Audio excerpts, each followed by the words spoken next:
Ahí está. Grabando. Bueno, comenzamos entonces. Si les parece, en la medida en que quieran hacer consultas, comentarios, también hacer aportes, porque aquí hay muchos Ujú. compañeros y compañeras formadas en estas temáticas. Si se está compartiendo la pantalla, que es más difícil interrumpir, ¿no? Porque por ahí no nos vemos, levanten la mano, pongan el icono de levantar la mano y vamos haciendo pausas, ¿sí? Más que nada porque, como les contaba Iván, son muchos contenidos y vamos haciendo diversos recortes a partir de los elementos que consideramos que son importantes para comprender el origen del movimiento obrero, ¿no? Pero tal vez a ustedes les interese profundizar más en algunos temas y menos en otros. Si sientan la libertad de esto, de ir levantando la mano e ir compartiendo, ¿no?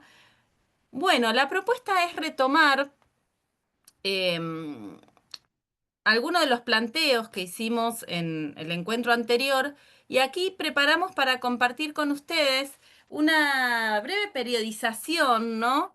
De qué hablamos cuando hablamos del modelo agroexportador. Ya hemos comentado los orígenes, las características generales, pero nos parecía importante detenernos en los diferentes momentos políticos de la formación de este Estado agroexportador porque en nuestra historiografía, y hemos definido las corrientes, suele agruparse a toda esta etapa en dos grandes momentos.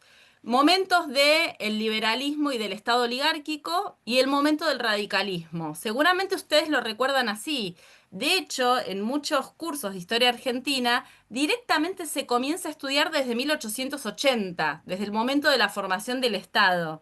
Si alguno tuvo alguna experiencia de educación formal, van a ver que es una fecha que siempre se marca como un antes y un después, ¿no? En la formación del Estado argentino. Sin embargo, nos parecía importante marcar como estas cuatro etapas porque cada una de estas etapas va a tener un vínculo distinto en relación no solo al movimiento obrero, sino al movimiento popular.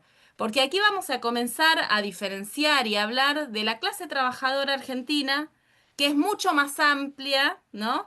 Que el espacio integrado y en el cual surge el movimiento obrero organizado. Como sabemos, el movimiento obrero organizado nace de la mano de los primeros inmigrantes y de las primeras inmigrantes vinculadas a las ideologías de izquierda que llegan a finales del siglo XIX, principios del siglo XX, pero en el conjunto del territorio nacional las clases trabajadoras estaban y también tenían su historia, una historia muy poco contada, ¿no? Entonces, para poder pensar este desarrollo, arrancamos como punto de partida la batalla de Pavón. La otra vez conversamos y hablamos bastante de la guerra del Paraguay. Una compañera, un compañero trajo este tema y estuvimos conversándolo. Es el momento en el cual se produce el origen de nuestra oligarquía argentina. Si tenemos que buscar un momento de origen es aquí. Y el momento está relacionado con la derrota de Rosas, de Juan Manuel de Rosas, pero también de Urquiza, porque Urquiza fue, para gran parte de las provincias del interior argentino, todavía una esperanza de la formación de un país federal, ¿no? Entonces, Mitre vino a interrumpir esto con la guerra de policía que ya hemos visto y hemos trabajado, y el disciplinamiento de todos esos sectores sociales. En términos sociales, esta etapa concluye con la campaña al desierto, donde hay una lógica de disciplinamiento al gaucho, al pueblo paraguayo, ¿no? Y a los pueblos originarios. Esto en términos sociales y en términos de conformación de clase. Sin embargo, de 1880 a 1904 hay una etapa, que la otra vez yo lo adelantaba un poco, ¿no? Una etapa eh, de mucho debate historiográfico vinculado a la formación del Estado. ¿Por qué digo de mucho debate? Porque en realidad, si bien hay elementos de continuidad entre el proyecto mitrista y lo que va a ser luego, ¿no? El país del 1900, también hay elementos de ruptura y de conflicto.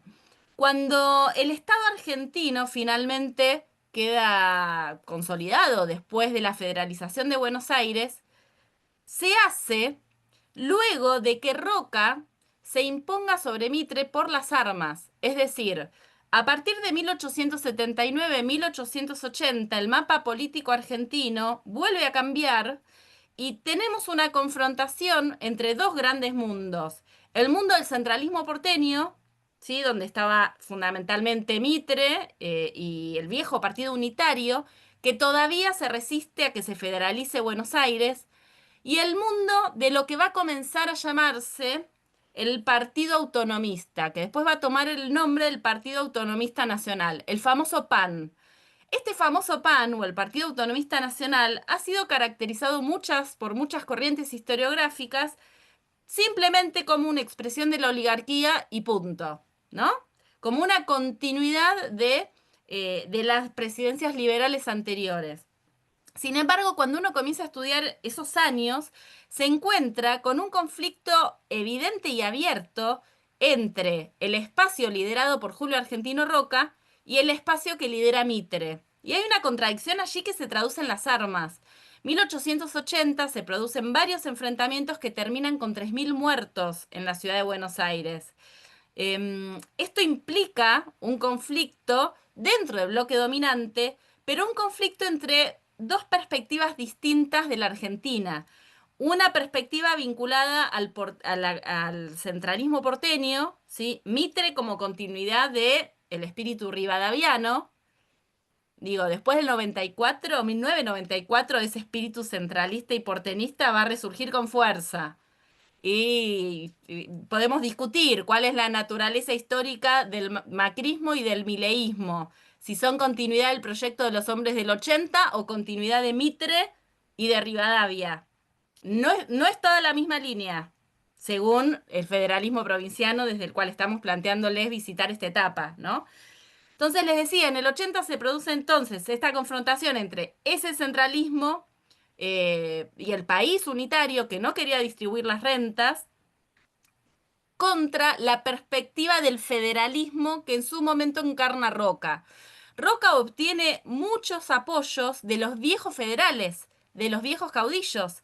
Es verdad que también junto a algunos sectores populares están las representaciones de las burguesías y las oligarquías provinciales, pero se enfrentan con Mitre porque tenían una perspectiva nacional y de hecho son los que logran distribuir las rentas de la aduana. Y dentro del autonomismo aparecen varias figuras que son muy destacadas, como por ejemplo les mencionaba Iván, Carlos Pellegrini, ¿sí? Que ha pasado en la historia como haber sido el piloto de Tormenta por haber asumido en 1890, cuando Juárez Selman tiene que renunciar por la Revolución del Parque, pero se conoce poco las ideas industrialistas que Pellegrini tenía. Cuando uno analiza esos años, va a ver que se van a enfrentar tanto en el Congreso Nacional, en los debates parlamentarios, dos grupos bien definidos. Un grupo que tenía un espíritu pro-británico y que quería que la Argentina se dedicara a sus ventajas naturales y que sea granja de Europa con los negociados financieros, que está representado por muchos hombres, pero hay uno fundamental que es Norberto de la Riestra, ¿sí? Que fue ministro de Hacienda en diferentes oportunidades, y el otro representado por hombres como Pellegrini, que perteneciendo a ese sector, ¿sí? Acomodado, pretendían, desde su admiración a Estados Unidos y a Europa, seguir un camino de desarrollo y de industrialización.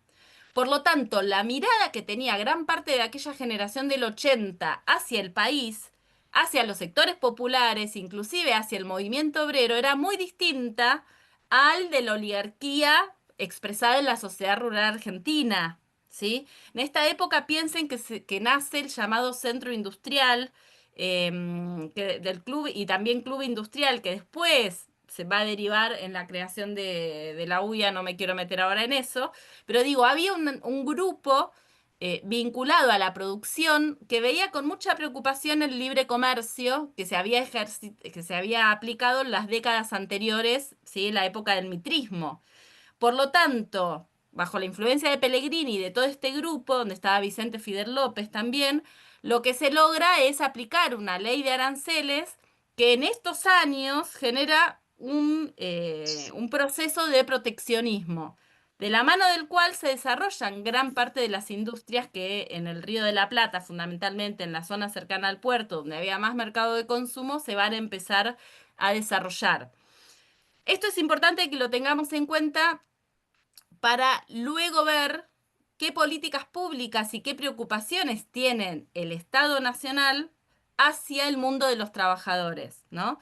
Investigando sobre la vida de Pellegrini, por ejemplo, por solamente citarles un ejemplo, con Norberto nos encontramos con un trabajo que está publicado, porque la verdad es que el trabajo de fuentes sobre Pellegrini está a la mano. El problema es porque hay muchos historiadores que no lo van a buscar y no lo leen y no lo incorporan. Pellegrini en 1905 escribió un trabajo llamado La Organización, que se titula así, La Organización del Trabajo, donde hace una crítica profunda a el funcionamiento del sistema productivo.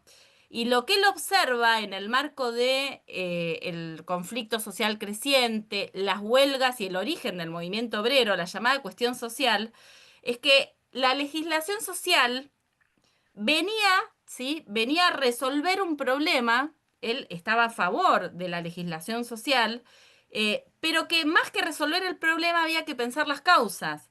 Por lo tanto, él planteaba, por ejemplo, una crítica profunda a la propiedad privada y proponía que los mismos trabajadores debían agruparse, asociarse en las llamadas asociaciones del trabajo y que debían participar de la gestión y de la producción y de la ganancia de el espacio ya sea la fábrica, el taller o el emprendimiento que sea, ¿no? Y así como Pellegrini hay muchos hombres de esta llamada generación que tienen un interés puesto en el desarrollo de las fuerzas productivas que se va a expresar en diferentes iniciativas legislativas, ¿no? ¿Qué es lo que ocurre? Que dentro de esa tensión que yo les decía entre una burguesía, vamos a llamar una burguesía con vocación nacional, ¿no? Una burguesía y una aristocracia que dice, bueno, acá hay que hacer un capitalismo industrial. ¿Dónde está esa burguesía en nuestra historia? Otra pregunta para hacernos. Esa burguesía, con tinte aristocrático, hay que decirlo, termina siendo derrotada en términos políticos por la oligarquía vinculada al modelo de la granja, ¿sí? Europea. 1904 es un año clave porque es el fin de la segunda presidencia de Roca y es donde podemos hablar de la mitrificación del PAN, es decir, el autonomismo que en algún momento tuvo la búsqueda de un proyecto de desarrollo autónomo, ¿sí? Va a claudicar frente a la mitrificación, frente al espíritu centralista y agroexportador de esa oligarquía que ya estaba en pleno desarrollo, ¿no? La lucha entonces continúa de la mano de una nueva fuerza política que va a recibir a muchos de los viejos roquistas.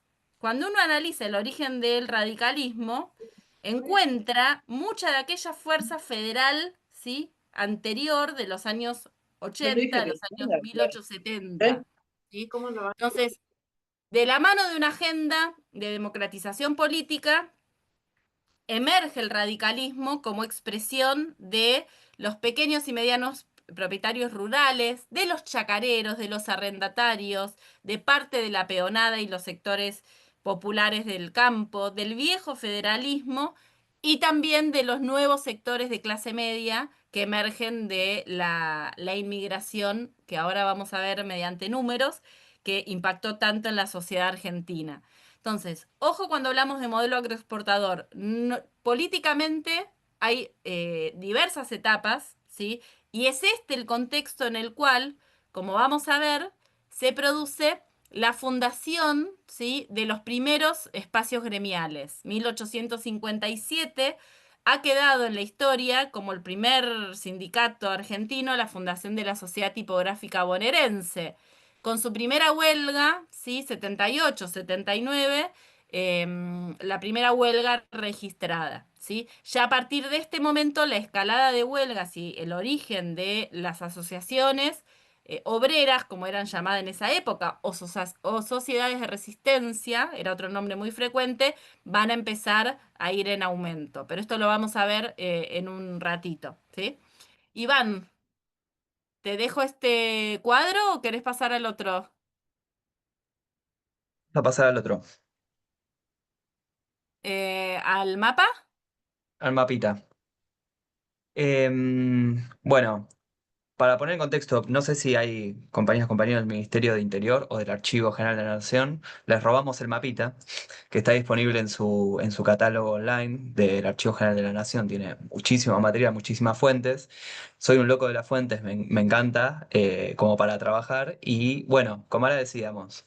Entramado productivo de modelo agroexportador, hablamos de los ferrocarriles, vamos a usar un mapa histórico de 1912 para más o menos graficar esto que venimos hablando. Aymara está tentada en apoyar ahí Ah, el cuando mouse vos me porque digas, ¿eh? Cuando vos me no, no, no, digas. no, ponelo, porque todas esas líneas negras que ven ahí alrededor del país son vías férreas, es entramado ferrocarril. Y lo que está abriendo Aymara son, para tener una noción de la explosión del entramado ferroviario a partir del modelo agroexportador en nuestro país. 1865, los primeros 14 kilómetros de líneas férreas, para pasar a 1914 a 31.104 un delirio, y que se va a corresponder con la carga y el tipo y la cantidad de material, ¿no? Cuando hablamos de ferrocarril, y ahí vamos a citar siempre a Raúl Escalabrini Ortiz, que lo mencionamos en el encuentro pasado, dentro de las corrientes historiográficas, como uno de los grandes referentes de Forja, que se preocupó específicamente en el ferrocarril en Argentina como objeto de estudio. Aymar, a ver si podés volver al mapita, porque él va a ver ahí, en esa tela de araña, que se va a llevar, se va a diversificar en el interior, sobre todo hablando del río Colorado para arriba, ¿no? En esa Argentina del principio del siglo XX. Se va a diversificar en interior y se va a ir concentrando en los grandes puertos, ¿no? Principalmente Rosario, principalmente Buenos Aires, principalmente Bahía Blanca.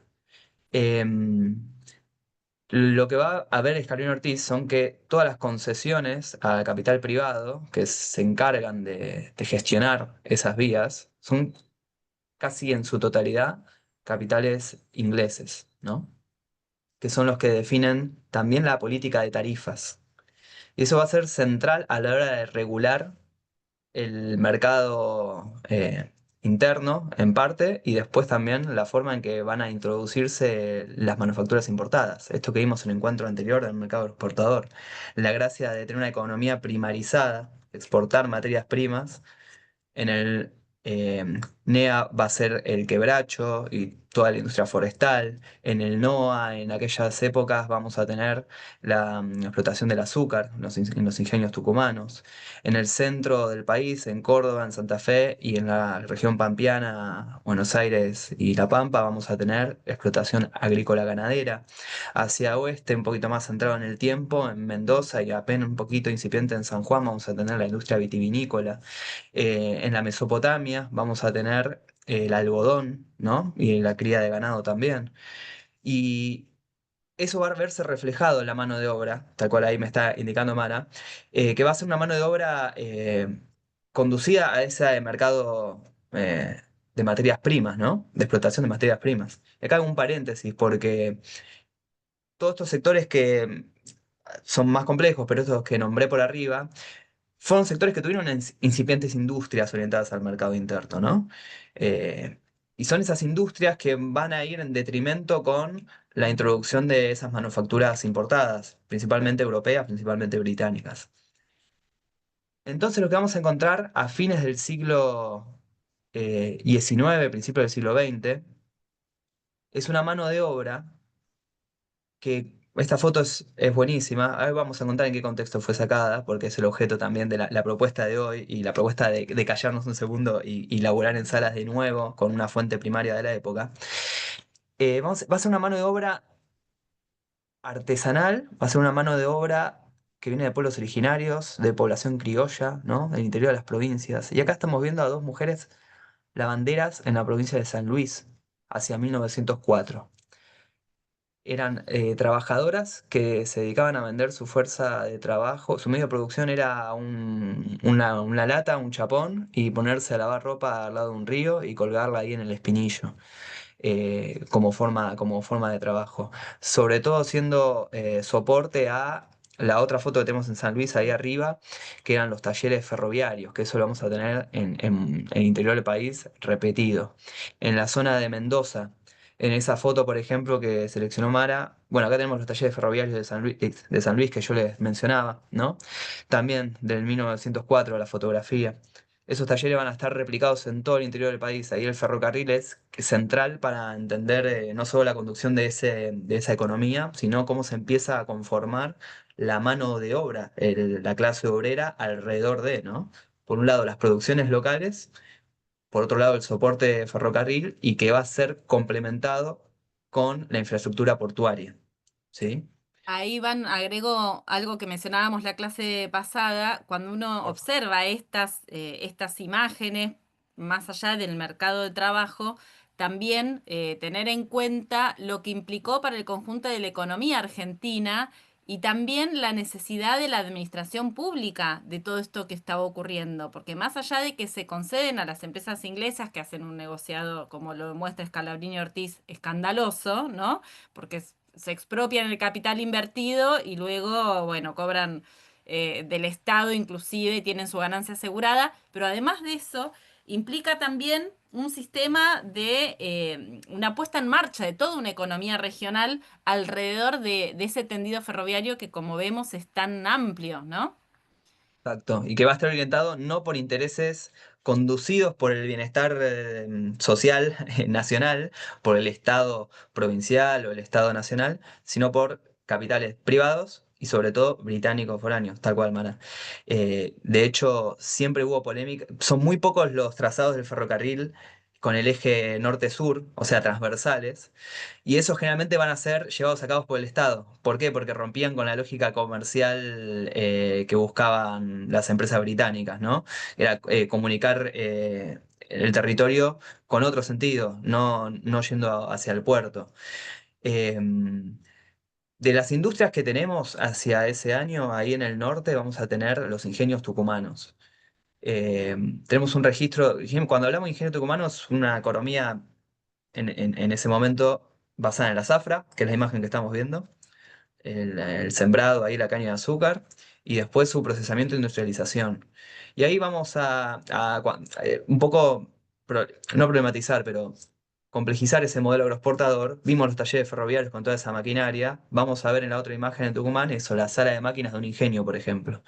Efectivamente, hay un desarrollo industrial incipiente, industrial más clásico, pero van a ser todos con medios de producción importados que van a tener un negociado de compra por detrás con los capitales británicos en general. Hacia los años 20 y 30 va a aparecer el capital estadounidense ahí rompiendo. Y a la vez va a emplear mano de obra de manera intensiva, pero no con una gran cantidad. Entonces lo que tenemos ahí es que se empieza a reconfigurar, ¿no? Las poblaciones, y empieza las migraciones internas, interprovinciales, la zafra con su criterio estacional va a ser clave para el trabajo de golondrina, como lo va a ser también en la zona cuyana, los viñedos y la industria vitivinícola. Ahí, Mar, en Mendoza, hay la imagen que tenés abajo. eh, por ejemplo, tenemos un ejemplo claro del laburo estacional, ¿no? La vendimia. La vendimia hacia febrero, marzo, emplea muchísima mano de obra en muy poco tiempo, que después Totalmente. deja estacional. En esa foto, Mar, ahí sí podemos volver después, pues teníamos algo que quería mencionar cuando hablamos de la clase obrera, ¿no? En esta foto de 1904, observemos los rostros. Ya que laburamos con fotos y estuvo re piola, alguien que pueda romper el hielo ahí y tirar sus primeras, digo, lo que estoy observando, las primeras impresiones, lo que le pueda hacer ruido o no de esa imagen. Mendoza Bueno, 1904, la presencia de niños y niñas. absolutamente, ¿no? Ahí en primer plano, absolutamente. ¿Ven alguna otra cosa? Sí, la calidad de la ropa también, el uso de la ropa, la forma de la postura de las paradas, Habla de gente humilde, de gente que incluso podríamos decir desnutrida también. Está bueno eso lo de las posturas, ¿eh? Está bueno. Cómo hablan los cuerpos, ¿no? A través de la historia también. Tenemos infancias, tenemos mujeres, tenemos varones. Familias, eran familias enteras, Exacto, como los Chávez. trabajadores golondrinas actuales, ¿no? Exactamente. Exactamente. Se empleaba la mano de obra en su totalidad, iba el laburante con su grupo familiar y se ponían a laburar ahí en el campo. Sí, Exacto. convengamos que en esa época la familia tenía muchos hijos para este tipo de trabajo, ¿no? La familia que vivía en el campo tenía hasta 8 9 10 hijos para eh, poder ir a trabajar en estos lugares. Por eso es en familias numerosas. Exacto.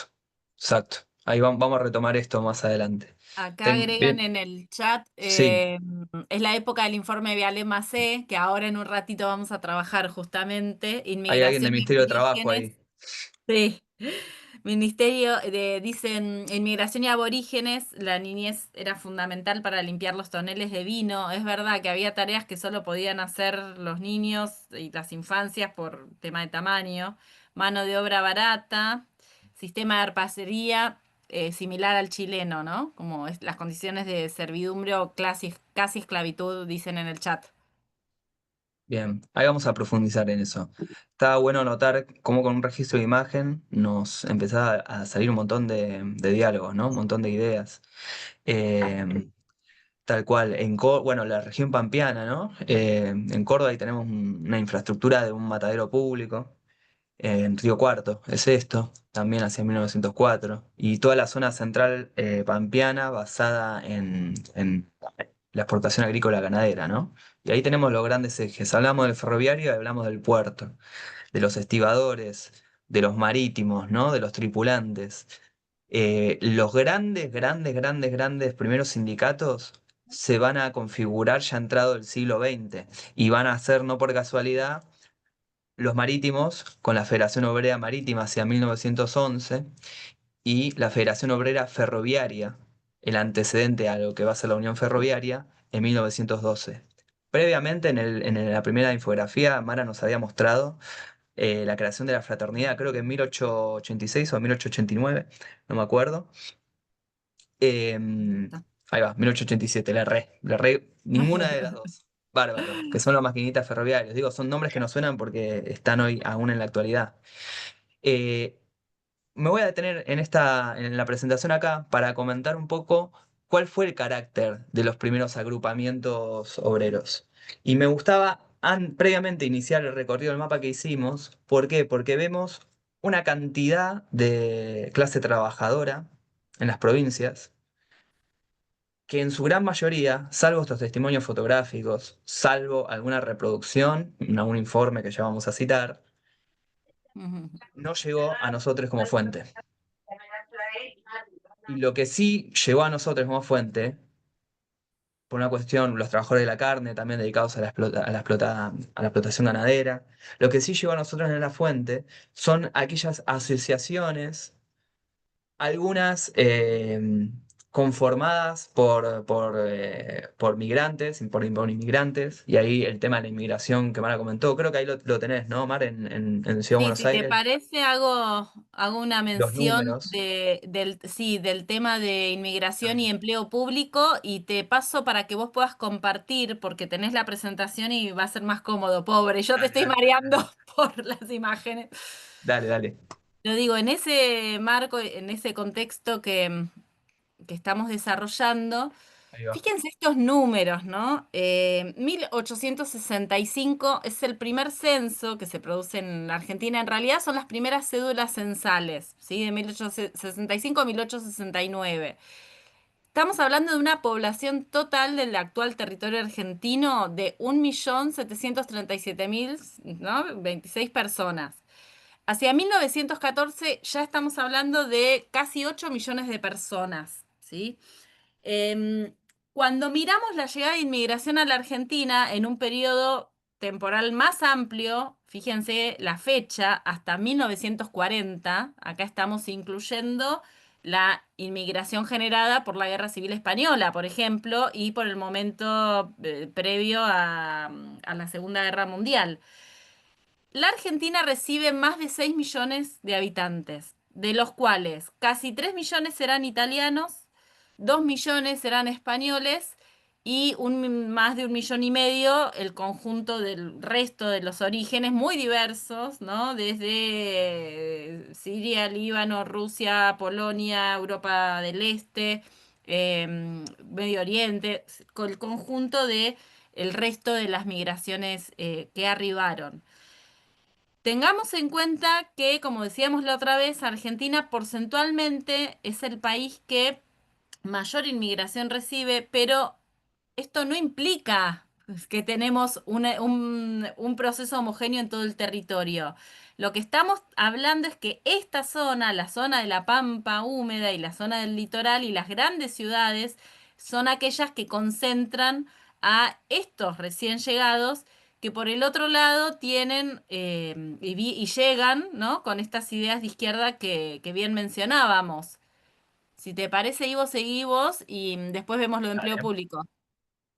Sí, sí, sí. Dejo de Porque... compartir, así podés compartir. perfecto. Compartir. Bla, bla, bla, permitir. No sé si tienen ustedes la sensación, ahí me voy a poner reflexivo muy general. Yo en lo personal, no lo voy a expandir, ¿no? Pero que estamos como en un cambio de época. A mí me pasa mucho eso, que hay muchas cosas que suceden al mismo tiempo, ¿no? Muy complejas, más allá de lo geopolítico, guerras, todo. El mercado laboral cambia, las lógicas que estamos acostumbrados cambian muy rápido, las comunicaciones que venimos hablando desde el primer encuentro. Todo es un tiempo muy trastornado y muy dinámico. Bueno, esos cambios de época, que yo no sé si es lo que estamos viviendo o no, es una sensación personal, pero efectivamente se da en este contexto histórico. Y ahí la inmigración es algo muy concreto y muy notable, ¿no? Eh, Se transforma la demografía argentina a la par que se estaba empezando a configurar el territorio nacional, el mercado laboral, bueno, y a la par en que había en un contexto internacional una revolución industrial en la cual se empezaba a desarrollar en punta la producción fabril, ¿no? Es en ese contexto que se da la inserción de este modelo agroexportador en la División Internacional del Trabajo, ¿sí? Y es en ese contexto en el que también nuestra clase obrera, que veíamos en el grueso, en el interior, dedicada a esa producción de materia prima en las provincias, va a dialogar con mucha mano de obra, fuerza de trabajo, con mucha inmigración europea, que va a desarrollar oficios urbanos, sí, oficios muy concretos, tanto en la construcción como en los panaderos, como los tipógrafos, diferentes producciones urbanas y también van a trabajar en estas producciones en el interior, ¿no? Que lo vamos a ver también en la fuente primaria que traemos para elaborar acá. Y es que en ese diálogo, la primera experiencia que se da de europeos, como decía Mara, principalmente de España, de Italia, y de muchas otras partes, empiezan a dialogar con los laburantes criollos, ¿no? Y las primeras organizaciones que van a surgir muy tempranamente, como el caso de la Sociedad Tipográfica Bonaerense, van a tener una característica de mutuales, ¿no? Una característica no tanto de un sindicato clásico como el que tenemos, porque es muy moderno la concepción que manejamos, pero van a ser asociaciones de socorro mutuo, mutuales, que se van a diferenciar más que nada de las sociedades que muchos inmigrantes conforman al llegar al país, sociedades con el resguardo de su propia nacionalidad, ¿no? Esto lo trabaja mucho Ricardo Falcón, que es un autor muy importante en la historiografía argentina que trabaja los estudios del movimiento obrero, eh, y va a contar que en estas primeras sociedades, que van a ser los protosindicatos, como la Sociedad Tipográfica Bonaerense va a ser posteriormente la Federación Gráfica Bonaerense, se van a encontrar los primeros espacios de confluencia y de diálogo entre las experiencias de los inmigrantes y los laburantes criollos, ¿no? Aquello que el Estado con el sistema educativo va a tardar muchos años en tratar de, comillas, comillas, normalizar, homogenizar, ¿no? Esa identidad nacional siempre que se pretende construir o no y se termina dando a partir de un montón de experiencias.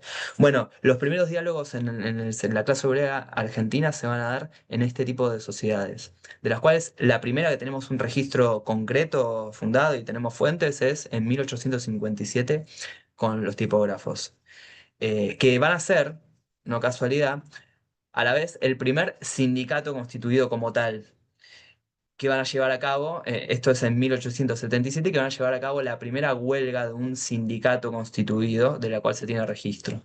La primera huelga en Argentina estamos hablando de 1878, ya como Unión Tipográfica Bonaerense, ya como una entidad que se autodefine como un sindicato, como una organización de trabajadores y trabajadoras, ¿no? Entonces, es muy importante pensar que en este periodo se van a dar estas confluencias de experiencias, ¿no? Donde esa inmigración empieza a dialogar, las experiencias migratorias empiezan a dialogar con los laburantes criollos en las diferentes zonas del país. Eh, a la vez que en los centros urbanos se van a dar esto que les mencionaba, las organizaciones de estos sindicatos con un carácter ya más de oficio, más compartimentado, ¿no? Algo más específico. Tenemos los panaderos en 1881, bueno, los maquinistas en el 87. Se empieza a multiplicar el mundo gremial hacia estos años. Esa multiplicación va a llevar a la confluencia de entidades más representativas que van a ser las primeras centrales obreras, ¿no? Tenemos una experiencia muy tempranita en 1890 de la Federación de Trabajadores de la Región Argentina. Acá lo que tenemos también es un activismo muy concreto de buena parte de esos inmigrantes que ya tenían una experiencia de prácticas políticas en Europa. Generalmente anarquistas, socialistas, todavía no había un comunismo definido como tal, sí había mucha vertiente desde el socialismo, y los motores de esos primeros núcleos, sobre todo en el casco urbano, en los cascos urbanos, los primeros núcleos de organización sindical, van a ser militantes que ya venían con esa experiencia, muchos incluso con vínculos con la primera internacional, la Asociación Internacional Socialista, la Asociación Internacional de Trabajadores, que va a ser uno de los antecedentes de la primera internacional socialista. Pensemos que en el mundo todavía estaba sucediendo la Comuna de París hacia 1871, el marxismo con Marx vivo y las corrientes socialistas estaban entrando a permear en Europa en la clase obrera. Y muchos de esos inmigrantes, yo no hablo de ideas, hablo de experiencias y de prácticas, porque hay un trasfondo más allá, ¿no? Eh, que se compatibilizaba muy bien con una necesidad de generar espacios de horizontalidad para involucrarse en un territorio que les era absolutamente hostil, absolutamente ajeno, y nada, con cosas muy básicas. Quizás los españoles y los italianos lo tenían más fácil, pero el tema del idioma, la práctica cultural, ¿no? Venían a un país semicolonial o venían al centro del mundo occidental. Es así que los sindicatos son los primeros espacios de sociabilidad de esas experiencias obreras y se da un diálogo muy nutrido con una conducción de estas dirigencias. Para tener una síntesis, esto todo lo vamos a subir en el campus, ¿no? Pero una cronología de esas primeras organizaciones ya de confederaciones de sindicatos, es decir, las primeras centrales obreras. De la Federación de Trabajadores Argentina tenemos el antecedente que después va a retomar ya como una federación un poco más estructurada, la Federación Obrera Argentina, la FOA, en 1901, ¿sí? Va a tener... Sí, Carolina. Ay, se le abrió el audio. Va a tener una impronta fuertemente anarquista. Era un poco la idea en boga. Esas corrientes nos van a acompañar de acá en adelante y van a estar presentes en la fundación de ATE. Por eso es que queríamos dar ese contexto, ¿no? Anarquismo, socialismo, posteriormente comunismo. Tenían algunas diferenciaciones en cuanto a la táctica, que era de la estrategia de supervivencia del sector obrero. El anarquismo, como, como ya saben, un descrimiento y y una confrontación a las instituciones, principalmente al Estado, principalmente a la Iglesia Católica. Y en diferentes corrientes, como el anarcosindicalismo, van a encontrar en el sindicato un núcleo organizador de los sectores populares, ¿no? Por fuera del Estado, digo, un núcleo que autorregule la vida comunal en ese diario. Así va a haber, Ahí, Sí, Sí, Mar. Ivo. No, digo, para sumar a esto que estás planteando, parece que toda esta etapa y el origen de estas corrientes que acabas de mencionar, las podemos en algún punto atravesar como por dos grandes cuestiones, ¿no? Por un lado, el vínculo con el Estado, ¿no? Ujú. Cómo piensan la relación con el Estado, y por el otro lado, el vínculo con la política, cómo piensan Exacto, la participación y la relación entre lo gremial y lo político. En exacto. el caso de los gremios de oficio, para hacer una caracterización, después hay excepciones, pero para hacer un primer acercamiento, en general los gremios de oficio estaban vinculados a las ideas más radicalizadas y a las ideas del anarquismo, ¿no? Donde allí no hay un diálogo con el Estado, allí se busca destruir el Estado con un ideario libertario que nada tiene que ver con los libertarios actuales, sino que era un ideario igualitarista, de la anulación de la propiedad privada, de vivir en comunas, de la autodisciplina, la autorregulación. Se Mm. buscaba el exterminio de la ley externa, pero por considerar que iba a imponerse la revolución moral de principios, ¿no? Del Exacto. autocuidado comunitario. Sí, Entonces sí, la ahí hay disciplina ética, ¿no? la Del disciplina anarquismo, ética. contra el Exactamente. alcoholismo, contra el tabaquismo, por ejemplo. Exactamente. Entonces, hay una dimensión donde la violencia era un instrumento de lucha fundamental y donde, insisto, tiene que ver mucho con esta experiencia del oficio, donde inclusive muchas veces se era dueño de los mismos medios de producción, ¿no? De los Ujú. panaderos, los zapateros, digo, ese pequeño laburo que se iba construyendo. Muy de la mano de la construcción de las sociedades de socorro, de asociaciones mutuas, las bibliotecas populares, ¿no? Todo ese trabajo. Ahí acá hay gente de la Boca tan fuerte, ahí la tradición. Pero digo, por el otro lado, el vínculo con el Estado, y ahí sí, dos grandes corrientes vinculadas a los gremios de los servicios, donde fuertemente había una impronta socialista. Con el tiempo va a aparecer la fraternidad y cuando hablamos la primera clase, esto del, según la estructura productiva, va a resultar el gremio con mayor capacidad de movilización y fuerza, ¿no? Los ferroviarios en este contexto son centrales y están relacionados con la búsqueda de un reformismo parlamentario. Ahí hay un interés de poder participar en la vida política. Entonces hay una relación donde lo gremial se encuentra absolutamente asociado a lo político, en ese caso. Y luego el sindicalismo revolucionario, que también llama a la vía política, pero no para participar desde adentro. Digo, traigo esto porque por ahí muchos ya lo conocen, pero por ahí muchos compañeros no, de manera muy No, no, tal cual, esquemática, tal cual, tal ¿no? cual. Para plantear como estas grandes tradiciones. Y esto es fundamental porque esto va a aparecer y es una tensión permanente en la historia del movimiento obrero argentino, porque está presente este lema y en ATE está muy presente, no hay solución política, no hay solución gremial sin solución política. Este lema propio de la historia argentina, pero esto no siempre fue así, no en todas las corrientes es ni es así, e inclusive teniendo la convicción de que no hay solución gremial sin solución política, la tensión existe y hay que reconocerla, y las contradicciones y las tensiones están. Y se dieron en el momento de la fundación de ATE y en el 17 de octubre, o sea, frente a los radicales y frente al coronel Perón preso, donde el gran debate fue qué hacer, nos quedamos en el molde o salimos a bancar, ¿no? Y Exacto, además ahí el sindicato estatal es con un fuerte protagonismo, que ya veremos. sí, Pero bueno, digo, en todo este mapa son estas, para sumar a esta caracterización que haces. sí. Sí, lo que decís, Mar, ahí los ejes a tener en cuenta son esos dos, la relación con el Estado y la relación con los partidos políticos. Es, ese va a ser un diálogo que va a ir cambiando un montón, y ahí vamos más adelante a trabajar a otro autor, Hugo del Campo, que va a explicar cómo, a partir de la confluencia de esos dos ejes y el movimiento obrero, con sus experiencias durante el irigoyenismo, y la década infame, va a llegar al peronismo con un nivel de experiencia acumulada, de vínculo con el Estado y negociación con el Estado, y a la vez de haber apostado por la representación política en determinados momentos, que va a ser una confluencia de intereses natural. Es por eso que se explica de esa forma históricamente el 17 de octubre, como decís vos. Eh, bueno, como Si somos los querés, que sigo, estudiamos pasar historia, al ya hablamos de otro. Ah, 1945 y perdón. todavía no No, digo, terminamos de esto.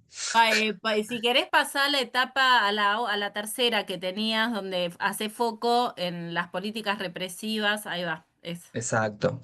Em, pero bueno, hay que tener en cuenta esas tres grandes corrientes igual, no hay que perder de dimensión. El anarquismo, que va a tener muchas variantes, anarcosindicalismo, anarcocomunismo, etcétera. El socialismo, que va a bregar por la representación parlamentaria como uno de los principales objetos tácticas del movimiento obrero para lograr a partir de reformas en la ley, que ahora las vamos a ver, algunas por ejemplo, mejorar las condiciones de vida, ¿no?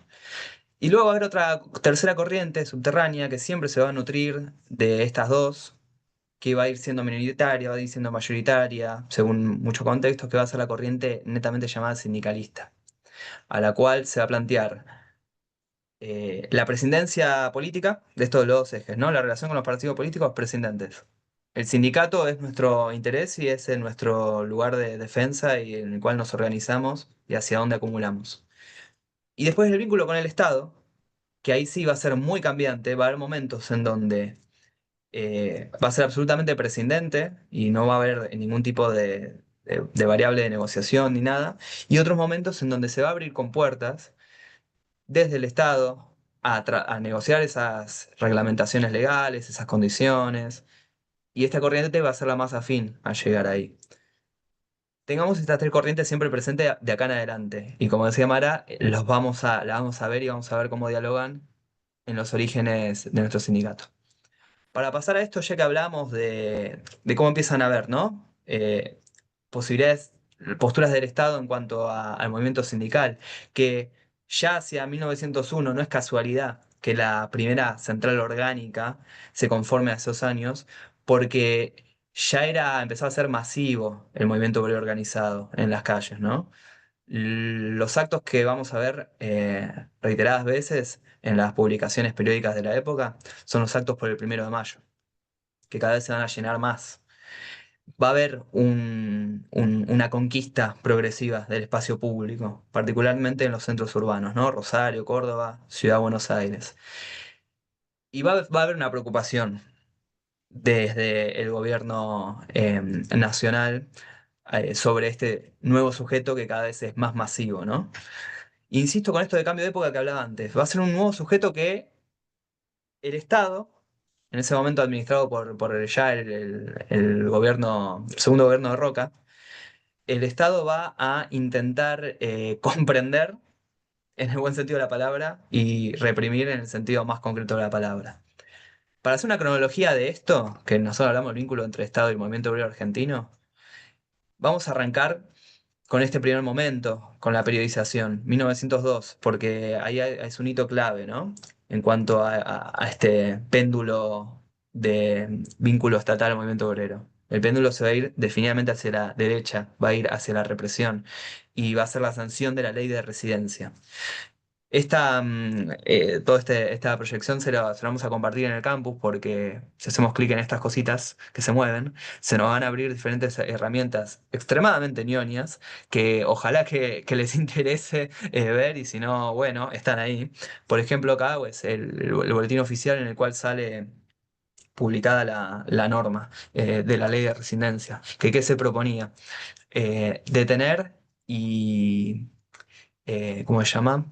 Erradicar del país a la fuerza, sin ningún proceso penal previo, a las personas extranjeras que atenten contra la seguridad, a los intereses de la seguridad nacional. Si esas terminologías les suenan un poco actuales o muy presentes en diferentes momentos de la historia, vayámonos acostumbrando porque efectivamente van a estar y están presentes. Y uno de sus orígenes históricos más concretos es la ley de residencia, firmada por Roca y firmada por su ministro de Interior, Joaquín B. González. La deportación de extranjeros, tengan o no antecedentes, solamente por el mero hecho de que atenten contra la seguridad nacional. ¿Qué es atentar contra la seguridad nacional? Ahí ponían en el chat algunos molotov y bomba. Efectivamente, el anarquismo, una gran parte del anarquismo en Argentina eh, adoptó la acción directa y armada, los atentados, como uno de los métodos de hacer política. Y han habido grandes, grandes hechos. Y hacia 1904, creo que mala, ¿no? Es el intento de asesinato de Quintana, quien va a ser presidente, futuro presidente. Eh, Eso hace que el Estado se ponga bastante firme en su represión. Ahí tenemos el estreno de la Policía Federal y rompiendo cabezas en la Plaza del Congreso, en el Plaza del Congreso, como está pasando todos los miércoles y cada vez más seguido. Pero a la vez, en este péndulo de relación Estado-movimiento obrero, tenemos momentos en donde la administración, y en este caso la misma administración política que sancionó la ley de residencia, en 1904, 2 años después, va a encargar a un médico catalán, Juan Vialet Massé, a que con otro equipo técnico, compuesto por diferentes personalidades, entre ellos José Ingenieros, que lo habíamos mencionado ahí en la clase de las corrientes historiográficas, elabore un informe in situ de las condiciones de la clase obrera en el interior del país. Hace lo mismo con otra persona para el caso de la ciudad de Buenos Aires.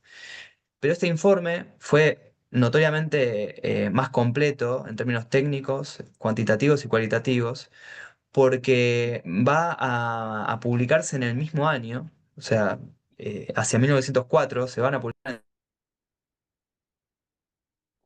Te muteaste, Ivo. Estás muteado. Ahí va. Yo no sé si hay alguien de Ministerio de Trabajo, pero este link lo lleva hacia la biblioteca Vialet Massé del Ministerio de Trabajo. Un acervo documental para nosotros es muy, muy importante porque ahí se encuentra no solo este informe completo del cual vamos a trabajar ahora en clase, sino también todos los boletines que va a elaborar este otro organismo que va a ser creado en 1907, el Departamento Nacional del Trabajo. Y va a ser el primer organismo de la Administración Pública Nacional dedicada específicamente a trabajar el ámbito del movimiento obrero, ¿no? A trabajar la cuestión obrera, como se diría en la época. Y que va a tener un antecedente, el informe de Violet Massé, que les mencionaba, y también el proyecto de ley, que sería uno de los primeros antecedentes normativos para regular las condiciones de trabajo, ¿sí? Que va a ser todo encomendado por Joaquín B. González, el ministro del Interior en ese momento. Ese proyecto de ley estuvo basado con las conclusiones del informe de Alain Massé, que van a ser publicados en 3 tomos, y que va a recorrer las fotos que vimos en la proyección anterior. La gran mayoría son fotos que tomó el equipo de Violet Massé, y son trabajadores y trabajadoras a las cuales también se entrevistó y dejó asentada su palabra, dejó asentadas las condiciones a partir de su observación y de este diálogo, las condiciones de trabajo, cuánto ganaban, cuánto era la jornada de trabajo, qué condiciones. Cuando veíamos la fotografía de la sala de máquinas, ahí Violet Massé elabora un informe en particular para decir la nula ventilación que tenía ese lugar, para describir las 12 horas de trabajo ininterrumpido que hacían esos 14 obreros que estaban en esa sala de máquinas que largaban vapor y lo cual no había ventilación, y en la cual muchos ya presentaban síntomas de tuberculosis. Todo esto va a quedar sentado en ese informe y va a ser elevado al ministro de Interior, que junto con este grupo, ¿no? de personas, de personalidades técnicas, todos varones, van a elaborar eh, un proyecto de ley para regular las relaciones de trabajo. Ese proyecto de ley va a ser presentado en el Congreso en este año, en 1904, con la masiva oposición de las entidades gremiales del momento, porque veían que el Estado estaba metiendo una intromisión a sus asuntos, a su vida, a la vida sindical, por un lado. También va a tener la oposición de las cámaras patronales, ¿sí? Como nombraba Mara, los orígenes de la UIA o la sociedad rural, que son del siglo XIX, en ese momento ya van a tener una voz orgánica a las cuales van a rechazar esto porque también la verían como una intromisión del Estado en su vida interna, ¿no? ahí el informe de Violet Macé es muy completo porque también entrevista en los casos en los que pudo acceder a los responsables de estas entidades fabriles, ¿no? Y va a tomar mucho testimonio. Y va a haber testimonios muy localizados en donde algunos muestran, algunos eh, empresarios, algunos dueños de las fábricas muestran un régimen mucho más amable, acercándose a las 8 horas de jornada laboral, que era una de las principales banderas del movimiento obrero de esta época, ¿no? Regulando el trabajo femenino y de las infancias. Y va a registrar Violet Macé que en esas fábricas la productividad es muchísimo mejor y las condiciones de vida mejoran también, a contramano de fábricas que quizás estén en el mismo distrito, al lado. Estoy pensando concretamente en los casos que él labura, por ejemplo, para hablar de esto, de los ingenios azucareros del Tucumán. Un ingenio al lado que tenía un régimen absolutamente anárquico, donde se laburaba 12 a 14 horas y la productividad era pésima y los laburantes cobraban miserias y se terminaban muriendo en el mediano plazo, ¿no? Entonces, como esto ya el Estado hace un primer registro de este análisis y es muy importante como fuente histórica, y ahora quiero terminar esto para que podamos trabajarlo en conjunto, porque es muy interesante. Vamos a tener al año siguiente de que fracasa el proyecto de ley una conquista que va a venir de la mano del primer diputado socialista de América, que va a ser Alfredo Palacios, electo diputado en 1904 por la circunscripción de La Boca, en una época donde había fraude electoral, pero no fue que el candidato del PAN era un familiar con pésimos vínculos con el gobernador de turno, así que le jugó en contra en su propia dinámica electoral, en el propio fraude, digamos, y eso permitió que se abra una ventana inédita en la cual, en medio del fraude, resultaba electo un diputado socialista, como va a ser Alfredo Palacios. De los tantos proyectos, Alfredo Palacios diputado por el Partido Socialista Argentino. El Partido Socialista, como decía Mara, tenía la idea de reformas a partir de la labor parlamentaria. Efectivamente lleva un proyecto, la ley de descanso dominical, los domingos de descanso para todos los trabajadores y trabajadoras, y es sancionado en 1905. Y, Mar, y vos te sumo ahí una cosita fotos. sobre el Partido Socialista y bien mencionaste a La Boca porque tiene que ver mucho con la fundación de ATE, ¿no? Em, Dos cuestiones, una anécdota que, bueno, que ilustra un poco el clima de época y rescatar a un personaje poco conocido, Manuel Ugarte. Manuel Mm, Ugarte, no sé si todos y todas lo conocen, saben quién fue, un gran pensador latinoamericano nacido en nuestro territorio, que de manera muy temprana se afilió al Partido Socialista y que formó parte de la comisión que proyectó el primer código de trabajo, ¿no? Todo lo que nos estaba contando recién Iván. Es una época en la cual Ugarte empieza a estudiar la historia latinoamericana y a plantear esto que dijimos en las primeras clases de la nación es América Latina, ¿no? Entonces, Manuel Ugarte es un personaje interesante que muestra la complejidad del socialismo argentino. Recordemos que el socialismo argentino había nacido de la mano de Juan B. Justo y es, como mencionamos cuando hablamos de la corriente mitro-marxista o del socialismo liberal de izquierda, es un socialismo que sigue manteniendo esta perspectiva de civilización y barbarie, ¿no?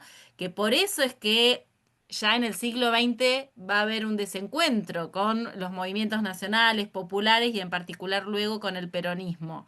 Pero hay que reconocer, así como decimos, tiene una matriz eurocéntrica, que muchos referentes, como por ejemplo Ugarte, van a terminar siendo expulsados o van a terminar separándose del partido por tener posiciones nacionales. Pero otros, como Ernesto Palacios, que continúan en el partido, hicieron aportes fundamentales, ¿no?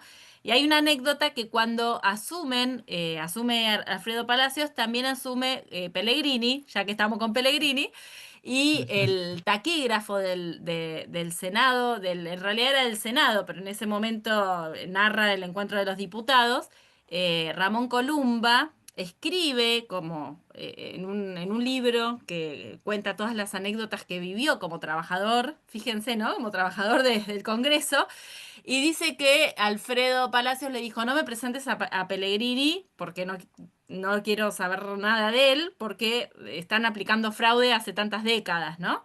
Entonces Ramón Columba le dice, no, vení que te lo voy a presentar igual. Y cuando lo presentan, el mismo Pellegrini le dice, reconozco que se ejercen irregularidades, hay que terminar con este sistema y por primera vez Pellegrini habla de la necesidad de la sanción de un voto, de un sufragio secreto y obligatorio, citando y haciendo referencia a la denuncia que habían hecho los socialistas, ¿no? Y asumiendo esto. Y en ese mismo momento, insisto, de la complejidad que tienen estos personajes, solamente les voy a leer una frase escrita en 1905 por Pellegrini, donde, fíjense, dice: el salario hace del obrero un simple dependiente a las órdenes del patrón, de cuya voluntad o capricho depende su existencia misma, sin que su colaboración, a pesar de ser indispensable, cree derecho alguna ni seguridad ni garantía para su vida misma.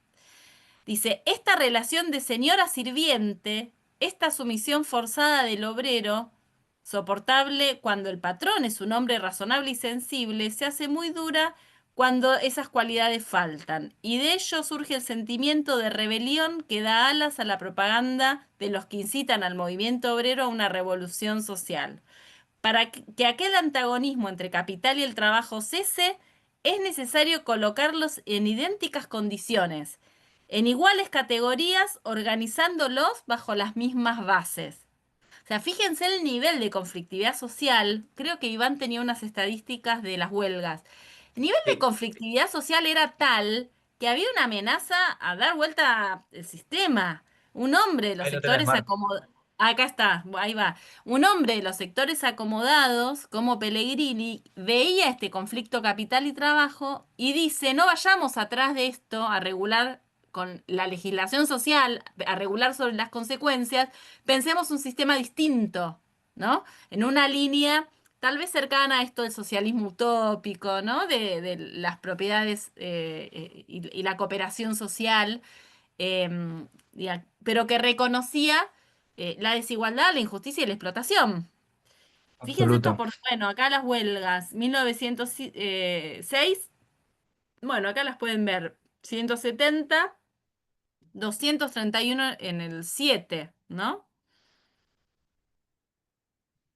Ana, levantaste Ana la mano. ¿Querías pidió, decir sí, algo? Ana. Sí, quería preguntar, esa fractura que se da dentro del PAN, de la mano de Pellegrini, es con la primera huelga, ¿no? De la Revolución del Parque, ¿no? En 1890, con la crisis económica. En realidad la ruptura entre ellos, en 1890, Pellegrini llega al gobierno, va a ser presidente 2 años, va a terminar el mandato, y ahí el PAN no se rompe, pero sí hay un proceso de ruptura con la Unión Cívica, o sea, la Unión Cívica se separa en la Unión Cívica Nacional, que eran los mitristas, y la Unión Cívica Radical, después de la Revolución del Parque. De ahí viene la línea de los radicales y la línea de los mitristas.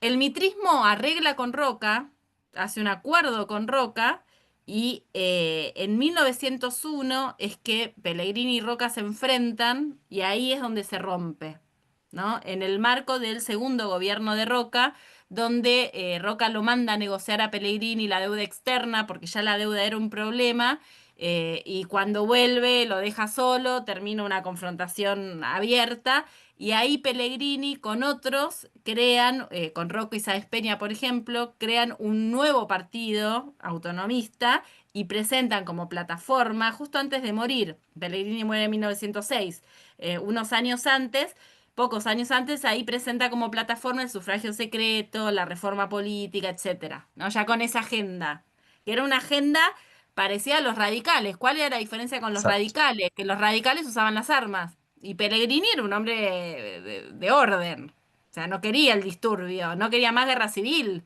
Había No, y dentro participado del en gobierno varias. conservador, claro, dentro del gobierno conservador había un carácter elitista, ¿no? De la dirigencia. Esos primeros funcionarios, ese gobierno era muy aristocrático y oligárquico. Eh, Había algo de lo plebeyo también, del radicalismo, más allá de la metodología de la lucha política. Pero esto que decís, Mar, muestra cómo tanto desde arriba como desde abajo había había revuelta, ¿no? Había mucho debate acerca de este sujeto nuevo y de que algo había que hacer, ¿no? Digo, la represión, como ahora vamos a ver en concreto, o la legislación, son dos formas de intervenir, de diferentes formas, ¿no? Con diferentes resultados, pero son dos muestras de intervención muy concretas y muy fuertes. Si no, no se entiende que tengamos la ley de residencia y a 2 años después un proyecto de ley para regular el sector de trabajo, o 3 años después la sanción del descanso dominical, o 5 años después la reglamentación del trabajo de las mujeres y de las infancias. Dato aparte, cuando les pase esto en el campus, si hacen clic acá, les va a ir a una página en donde está toda la discusión parlamentaria en el marco de la sanción de aquella ley, por si, no sé, algún sábado tan aburrido, si tienen ganas de leer historia. Ahí está toda la versión taquigráfica y toda la discusión legislativa, tanto del descanso dominical como de la reglamentación del trabajo. Y Pero lo vos, que si te quería parece, ir, antes de ir a la fuente, al trabajo de la sí, fuente, ya que estás compartiendo pantalla, sí, si querés compartir lo del empleo público que nos quedó del mapa, del mapita es anterior. cierto. Sí, sí, sí, Em, Creo que estaba ahí en el Genially de modelo. exactamente. Ahí está en el Espérame que, centro. espérame Está en que, el centro del país, como sí, por sí, sí. Córdoba. Ahí va, quería hacer esto, no me salía.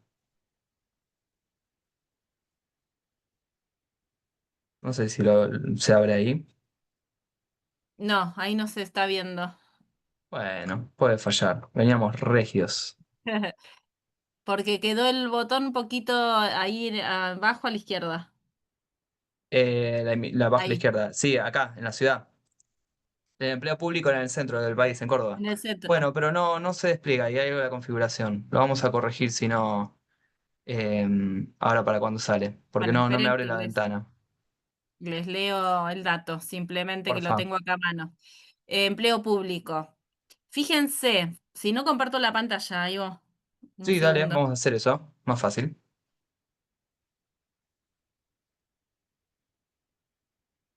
Ahí va. Se ve, ¿no? Sí. 1880-1914. Se me desordenó el diseño gráfico, perdonen acá.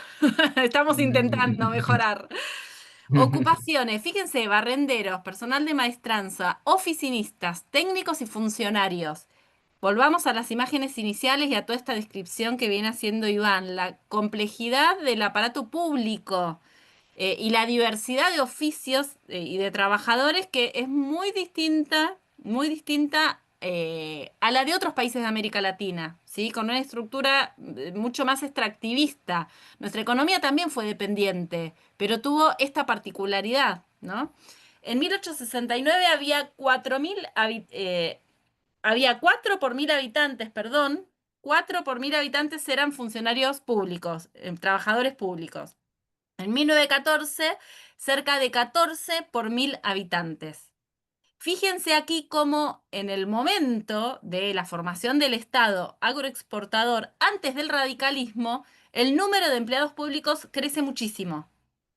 O sea, no es una cuestión vinculada únicamente a la política que va a tener la Unión Cívica Radical, ¿no? Sino a la estructura misma del Estado, de la mano del PAN y de la conformación del Estado-nación. El 6% eran mujeres y el 82% nacidos en el país. Esto para diferenciar de otras profesiones u otras ocupaciones, como por ejemplo el comercio, donde el porcentaje era altísimo de población inmigrante, ¿no? Y también de oficios que hemos mencionado ya. En Capital Federal había 31,37 por 1000 habitantes, ¿sí? Que trabajaban en el Estado. Y en la provincia de Córdoba, tan solo 3,61, en Catamarca 4 por 1000, ¿sí? ¿Esto qué significa? Que la distribución del empleo público era muy desigual, se concentraba fundamentalmente en la zona del litoral, en los puertos, no solo en el puerto de Buenos Aires, sino también en los puertos de los ríos de la cuenca del Plata, ¿no? Tenía por ahí el número de los maestros. En el tema de la educación es bastante significativo porque el mundo de la escuela, recuerden que se dicta la ley 1420 y se establece el sistema de escuela primaria obligatoria y universal y laica. eh, el mundo de la escuela es en sí mismo, ¿no? Un mundo de lo público, de maestros, maestras, directoras, inspectores, maestranza, etcétera, donde ahí sí la distribución es absolutamente pareja en todas las provincias. Y esto quería marcar que hay funciones específicas como la educación que tienen una presencia del Estado Nacional en las provincias, federal, con una buena distribución, y el resto, por las características de este Estado agroexportador que ya hemos trabajado, concentrado fundamentalmente en el litoral y en Buenos Aires. Y ahora sí podemos pasar a la actividad, Iván. Ahí va. Sí, una mano de obra, eso. Vamos a encontrar la clase que viene cuando nos metamos un poco más en empleo público, hacia el contexto de formación de AT. El empleo público, como decías vos, Mar, escuela y Fuerzas Armadas y Fuerzas de Seguridad. El Estado orientado básicamente para ello. Va a ser con el radicalismo que habrá una apertura de ese empleo público y un perfil del Estado orientado ya a una incipiente política pública. Que en este contexto, si lo hay, es para respaldar la infraestructura que, o porque no le era rentable, o por X motivo, no podía sustentar el capital privado foráneo. Por ejemplo, mucho trabajo de infraestructura de ferrocarril y de comunicaciones en el interior, que lo terminaba haciendo el Estado, a pesar de que el negocio posterior iba a ser 100% británico.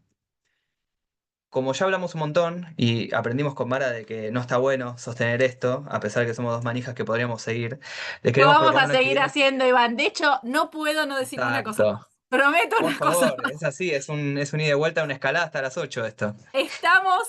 No, porque estamos en la época del Rerum Novarum. No, no quiero dejar Ah, de ahí va. mencionarlo. Todo lo que Ah, estamos justo que hablamos del hablando, cambio de época, ahí va. León XIII, claro, cuando asumió el nuevo, cuando habemos papa, cuando escuchamos habemos papa, yo empecé, la Rerum Novarum, y la gente que estaba en el bar me miró como diciendo, ¿esta persona qué le pasa? Bueno. Porque la elección del nombre, lo habrán leído, escuchado, si hay alguno que no conocía esta historia, está vinculada con el origen de la doctrina social de la Iglesia. La conmoción de la segunda revolución industrial es tal que en todo el mundo occidental capitalista aparece el debate de qué hacer con la cuestión obrera. Esto no es que Pellegrini era el Che Guevara en el siglo XIX, ¿no? Interpelaba hasta la institución milenaria y preconciliar como era la Iglesia Católica.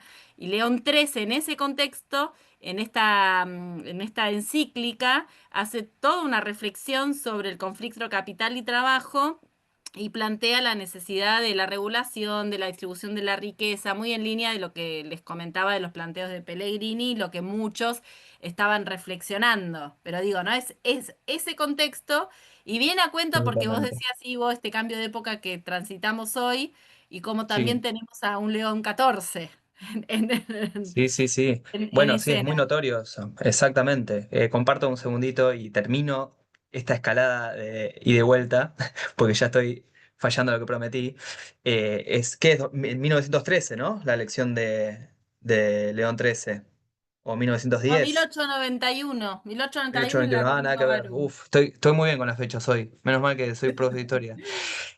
Son estos años en Argentina, son estos años en el mundo, exactamente. Y fíjense cómo es muy gráfico esto que intentamos armar de, tenemos regulaciones, que vos decís en la época muy bien, y después tenemos la ley de residencia, la ley de defensa nacional, que va a ser un ad hoc a esa ley de residencia porque va a ampliar el concepto de peligro a la seguridad interna, ¿sí? Y ya va a ser el extranjero y el que esté junto al extranjero, que puede ser un nativo.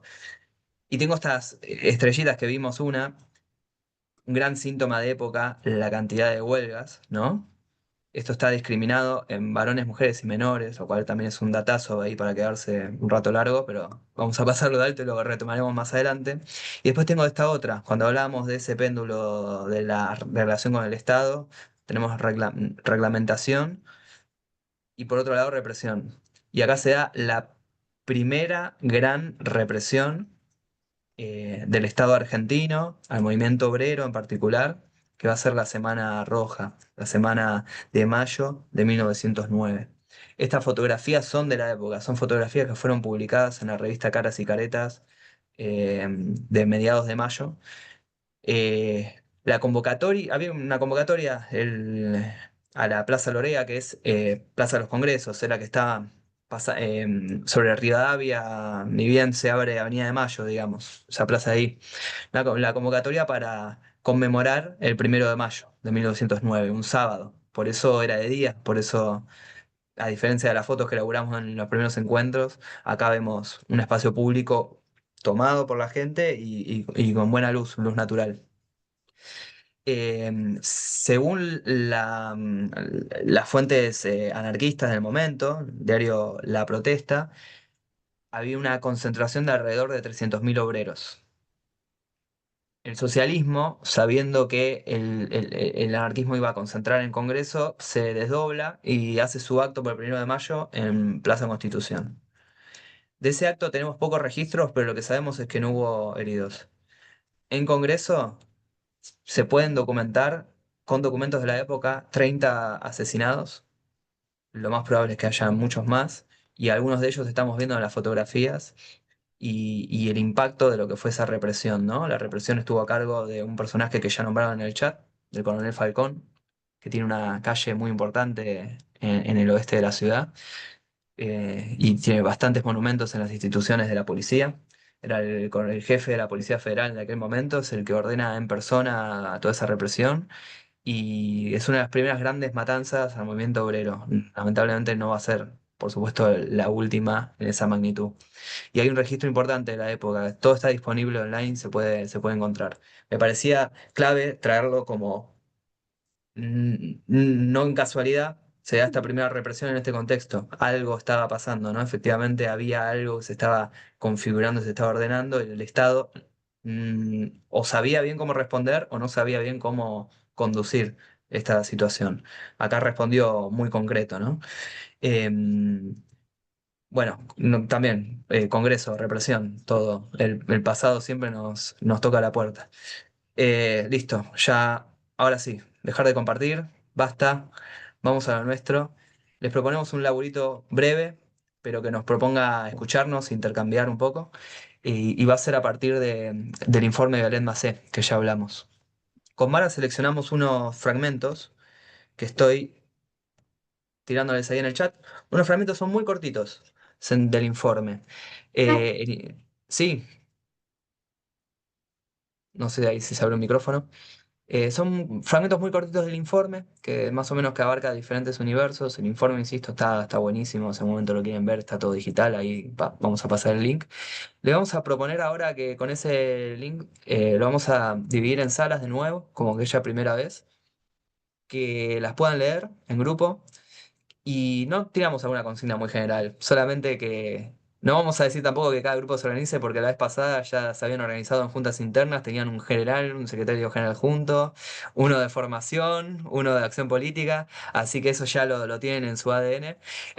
Tampoco vamos a tener una gran consigna, sino más o menos son muy concretos los recortes, elijan un poco los que quieran, van a ver que algunos están agrupados en secuencia, igual en los nombres dicen 1, 2 y 3, como si lo pueden agarrar en grupo mejor, y les proponemos que lo lean en sala, en conjunto, a que intercambien algunas reflexiones y que en más o menos, no sé, 15 minutitos o 10, 15 nos volvamos a encontrar y hagamos una apuesta en común, como cierre. ¿Les parece? No sé, Mar, ahí si algo más. Si les parece, para introducir a la sala, podemos ir con un solo con el minuto y medio del video que seleccionamos, que Uy, después lo van cierto, a habíamos tener hecho eso. completo. Hay un Antes, como documental previa. muy hermoso que se publicó a principios del siglo XXI, yo creo que fue 2005, 2004, 2005, a 100 años del informe, que Ujú. es una experiencia en la cual se recorre el país de aquel momento, un país, ¿no? Duro, cuando uno ve esas imágenes, y la voz en off va apareciendo parte del informe. Entonces les compartimos solamente un minuto y medio, si te parece, ¿lo tenés a mano, Sí, Ivo? ahí lo Eh, preparo, me había olvidado.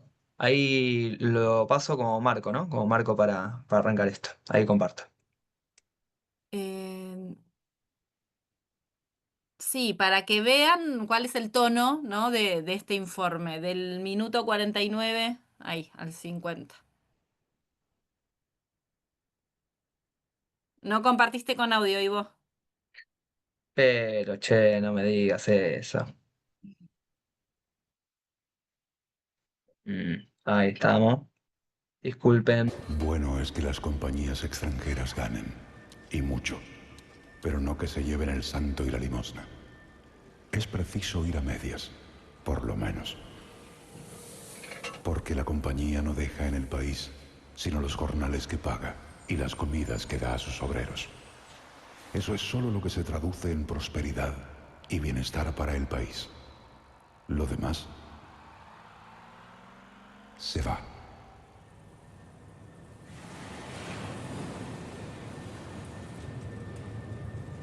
Todos se han preocupado de preparar el terreno para recibir al inmigrante extranjero.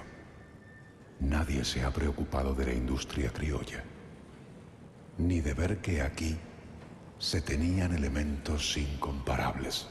Teníamos la maquinaria, teníamos la materia prima, teníamos nuestras manos, que era la mano de obra que utilizaba Sanón para enriquecerse. Entonces decía un compañero, en vez de salir a cortar la ruta por un plan trabajar, entremos y tenemos la fábrica ahí, pongámosla en marcha y pongámonos a laburar y garanticémonos nosotros mismos nuestro sueldo. Así es como empieza un poco la puesta en marcha de la fábrica. ¿Te espero? Sí, sí, sí.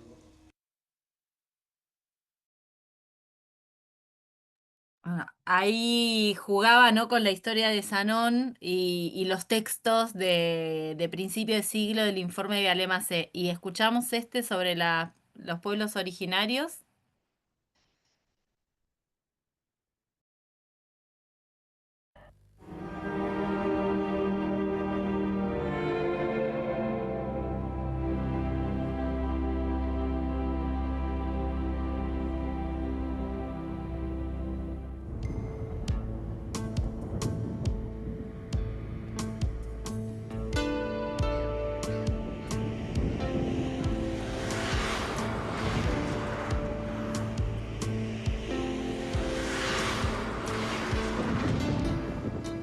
Bajé camino al sur y precisamente allí, una persona de alta posición cree que nada hay que estudiar en cuestión de indios.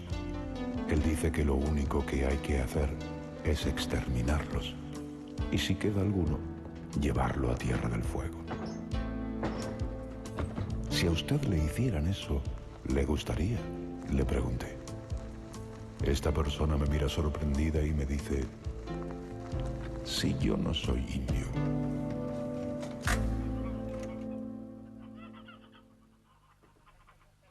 En este abrirse a la diversidad cultural, en esto de incorporar al otro y respetar su esencia y respetar este tema de la interculturalidad, uno tiene que armarse también de amor, armarse de... No diría tolerancia, porque no es la palabra, de aceptación a que hay un otro distinto a uno.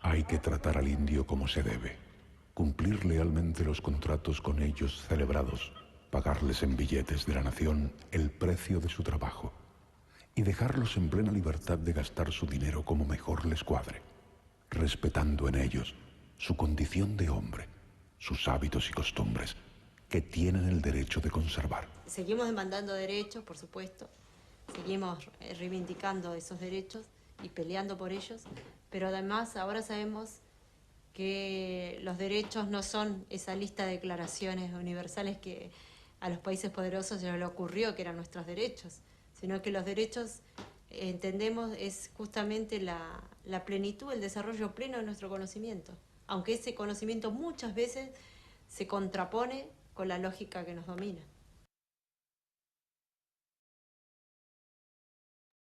Bien, ahí sí, como introducción, ¿no? Unos fragmentitos. Muy recomendable ahí el documental que también lo vamos a poner en el campus. Si les parece, están ahí el link con los fragmentos, lo había mandado más arriba, lo vuelvo a mandar ahora, nos dividimos en los minutitos que nos quedan. Para hacer el cierre, hablamos, hacemos un intercambio entre todos. ¿Qué les parece? Vamos a crear las salas. Eh, Ahí va. Bueno, nos vemos en 15 minutitos para el cierre, un poquito menos. Perdón, consulta. Sí. ¿Cuál sería la consigna de los videos? No, pasamos por link ahí unos fragmentos de la fuente para que lo lean. Están ahí Tienen y que van a ver. elegir, perdón, no, elijan Sí. uno o dos porque son varios. En forma aleatoria, agarren cualquiera, pueden hacer una lectura compartida y bueno, y charlar un poco qué les parece, si lo conocían, lo que ustedes les vaya generando, ¿no? O si quieren después traer al grupo alguna pregunta, comentario, algo que les llamó la atención. Bien, abrimos las salas.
No, digo que podemos poner pausa, Fer, si querés unos minutos. Estaba lindo para laburar. Siempre nos queda muy limitado el tiempo, ¿no? Pero es una fuente hermosa. Ustedes lo habrán visto cómo está escrito. Hay que hacer también hay que también hacer una aclaración. Recortamos las partes más prolijas que nos interesaban. Hay mucho del discurso de la época, hay Bueno, ya que mucho terminen, vocabulario que desde ya quedó vetusto. Así que, salvo esas cosas, espero que son extractos muy piolas y que invitan a recorrer la fuente. Decime, Martín. Bueno, ahí con los cumpas pudimos leer un poco sobre la relación con el indígena, los dos fragmentos que eran interesantes y habían algunas cosas que nos saltaban como disparador que fueron buenos poder traerlo. Primero que la relación con el indio, con el indígena ha sido siempre problemático y que no ha cambiado. Esto lo mencionaba la compañera Nancy, que no hay un respeto de dónde viven, de dónde trabajan, que siempre son despojados. Juan traía a cuenta de la Constitución del 49, donde la tierra era un bien social y era para quien lo trabajara y que eso claramente no estaba en situación. Y Moni nos traía algo que coincido mucho, donde incluso en el informe tomaban al indio no como un sujeto de derecho, sino como una herramienta. Leíamos un fragmento que decía, me fijo en primer término el indio porque es el elemento más eficiente de progreso, importante en el Chaco, sin él no hay ni ingenio azucarero, ni algodonal, ni maní, ni nada. Él es el cosechero irreemplazable del algodón, nadie le supera en el hacha ni en la cosecha del maní. En ningún momento se menciona a él como un sujeto de derecho donde pueda vivir, donde pueda crear, donde pueda crecer, donde pueda procrear. Y trayendo esto que vos planteabas del cambio de época, esto coincido mucho con vos, estamos en un cambio de época. Nosotros interpelamos y hablamos y venimos dialogando con algunos compañeros que el modelo de dominación, el modelo productivo, son los que cincelan al oprimido. Por consiguiente, en cada una de las épocas fue cambiando el oprimido y la forma que tenía, porque el modelo lo cambiaba. De ese artesano, pasarlo a industrialización, ya sea agraria, agropecuaria o fabril, también en los 90 nos pasó, nosotros que venimos de los movimientos populares, sabemos lo que es ser excluido y quedado afuera. Hoy por hoy sentimos que también está transformándose la época. Por ahí no entendemos bien, y en esto nos es muy valioso este tipo de discusiones, sobre todo con la academia, para poder plantear exactamente que hay un nuevo modelo de dominación y que hay un nuevo sujeto social. De la misma manera que estuvo el sujeto organizado que estamos estudiando y que nos permite entender, y que fue el que ordenó un poco la sociedad en los últimos 150 años, hay algo que está cambiando, todavía me parece que ahí hay algo mucho para poder hacer. Hasta ahí, compas, para no ocupar el tiempo, pero muchas gracias por los aportes. Muy bueno, Martín. No sé, Nancy ahí que había levantado la mano en su momento. No, fue un error levantar la mano. No sé qué quise hacer, inclusive salí de la sala un minuto. Ah, bueno, no pasa nada. Igual si querés decir algo, todo más que bien, ¿eh? Ahí el compañero Martín dijo lo que pensamos y lo que leímos. Fuimos el grupo número 1. Ahí va. ¿Algún otro compañero? Ahí en el chat, no sé si están sin micrófonos, las compañeras completan, leí el del trabajo indígena, una explotación de mano de obra calificada. Todavía existe el chinaje incluso, también comenta Mónica, en línea de esto de no sujetos de derecho. Claro, claro, claro. Bueno, yo participé con otros dos compañeros que no los estoy encontrando en la sala 2 y leímos algo sobre el trabajo indígena y también sobre el femenino. Bueno, que también son como dos sujetos, digamos, como que estuvieron obturados de derechos, privados de derechos, y hablábamos sobre cómo esto que quizás los historiadores dicen que la historia no se repite, pero vemos cómo sí sucede, quizás las líneas causales son distintas, pero como que termina incidiendo, digamos, en la vida de la gente de la misma forma, ¿no? O sea, precarizando la vida y el trabajo, digamos, y bueno, en cuanto a lo que es el trabajo indígena, ese sujeto, digamos, o esas comunidades han sido desprovistas y segregadas históricamente, y barridas de la historia inclusive. Entonces, creo que hasta en la planificación urbana, inclusive, digamos, o se han borrado eh, nada, las formas en cómo era el pueblo, la ciudad, en otras épocas,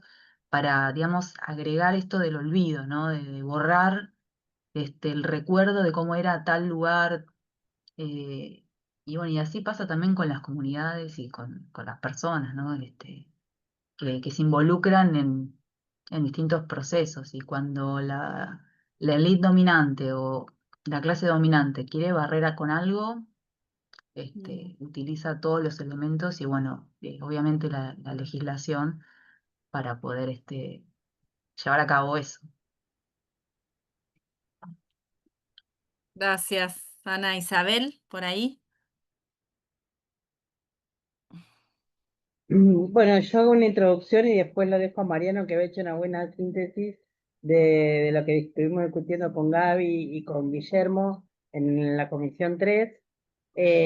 Yo quería destacar algo que habíamos comentado sobre un fragmento bueno, que refiere el trabajo del originario, del indígena, porque, claro, se ve que todos después de los videos nos fuimos orientados ahí.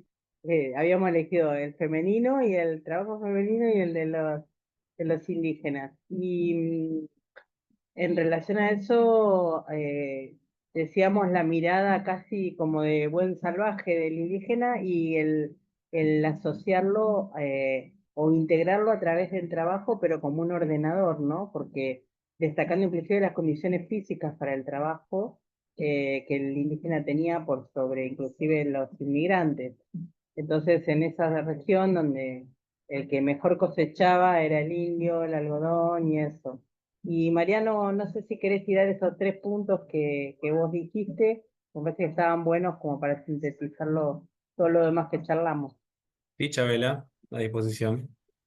No, que ahí también lo que veíamos es que hay como una perspectiva de estas condiciones de explotación en la pequeña producción familiar, donde está arraigado el indígena desde una inmunidad hasta casi romántica, bucólica, lo pone como en un nivel de que esa explotación se articula directamente con la explotación hacia la exportación, digamos, como que es necesaria una cosa y otra.